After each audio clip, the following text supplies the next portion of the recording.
Hello guys, and welcome to my YouTube channel. Ngayon, itatapi ko sa inyo kung paano ma-repair or ma-troubleshoot yung issue ng widescreen na monitor or yung widescreen na monitor ng isang laptop. Okay. So ngayon, siguro ang itatapi ko muna yung tatlong nagiging cause ng widescreen sa monitor or sa monitor ng isang laptop. So meron ako dito lumang monitor na may issue ng widescreen. So ito yung dati kong ginawa na monitor, pero napagalaman ko sa may control board yung kanya issue. So itapik muna natin yung sa unang nagiging cause ng widescreen ay yung sa may cord. So halimbawa ito, meron siyang 40 pin na saksakan. So ito yung monitor ng laptop na luma. So kung makailan lang ito kasi naging widescreen siya. So, tapos yun, sinubukan kong hanapin o i-diagnose dito. So meron siyang kulang na voltage. So pero yun, yung sa may unang cause na yun na kung bakit nagkakaroon ng widescreen or nagiging widescreen yung screen ay yung sa cable o yung sa kable patungo dun sa may sa gantong laptop, masasabi ko na patungo dun sa mismo motherboard. So meron tong 40 pin, halimbawa ito, meron siyang 40 pin na nasaksakan. Minsan pag yung laptop natin, pagka inaano natin, di ba, yung pinofold natin or nagagalaw, minsan yung cable dito sa may side na to, kung nakikita nyo, sa may side na yan, yung 40 pin, minsan 30 pin yan, may 30 pin, may 40 pin. So ito 40 pin, nagagalaw yan. And then medyo inalign ko lang yung kanyang cable dun sa may saksakan. Makikita dun yun. So baka ilagay ko na lang sa picture para mas maunawaan. So minsan yun yung nagiging cause kung bakit nagkakaroon ng widescreen issue sa may kable.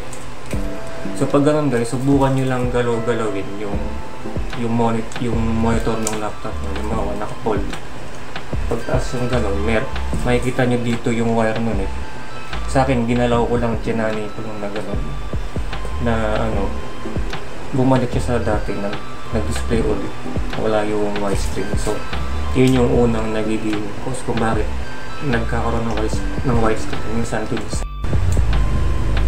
So ito naman yung pangalawa na nagkokos ng widescreen. Siguro yung pangalawa, dun mismo monitor, sa mismong control panel ng monitor.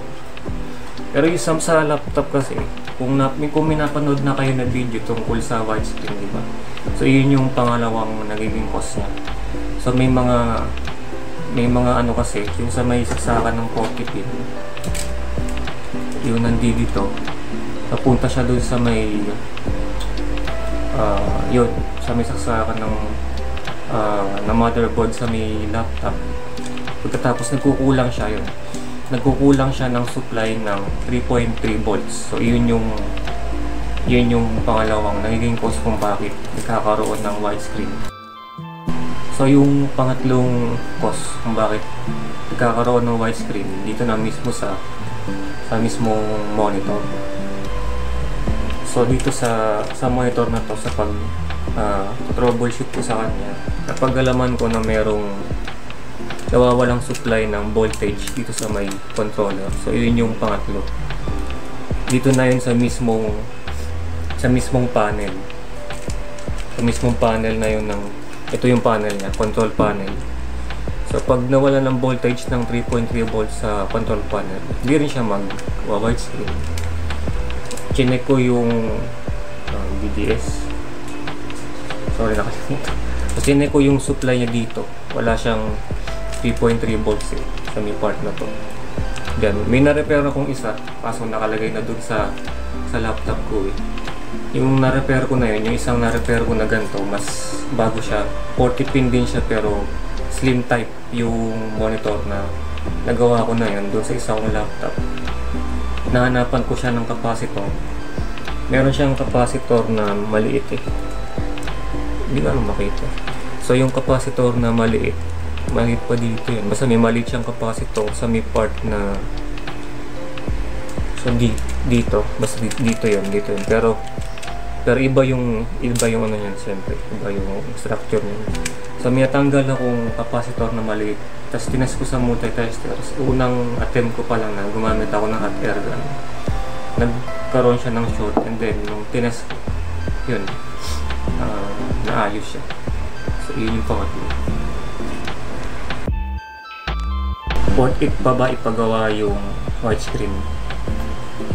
So sa akin, pag nagre-repair ako, ang singil ko lang minsan sa pagitan ng 1K to 1,500. Depende dun sa dalawang issue na yun. Yung dito, minsan mga 1 to or 1.5.